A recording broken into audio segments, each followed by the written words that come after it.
How to buy DoorDash stock.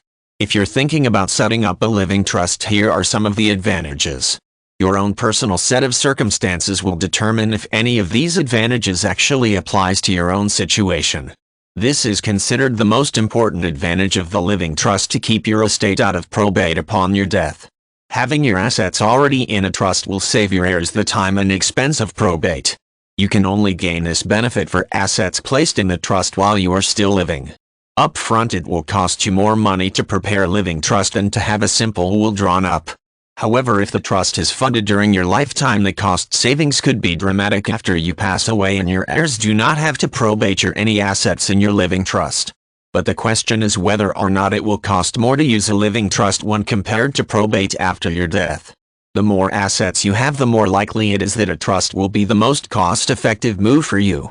If you are unable to manage your affairs due to an accident or other emergency, your assets can be handled by the trustee. This even applies after death, since the trustee has already been established. You can avoid guardianship proceedings. One advantage that many aren't aware of is that a living trust can help shield your assets from creditors or unhappy heirs.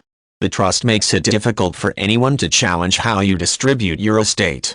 Unlike a regular testamentary trust created as part of a will, you have more flexibility with a living trust. A normal trust created as part of a will generally cannot be changed without all the hassle and expense of drafting an entirely new will.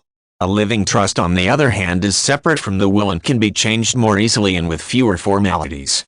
If you are distributing your assets in a way that may not be acceptable to certain family members, a living trust is more private than a will and makes it far more difficult for disgruntled relatives to challenge your decisions. Being able to create and manage your trust while you are still living is a huge advantage. You can change the beneficiaries or the trustees or rearrange your assets to work better for you. One final word about taxes.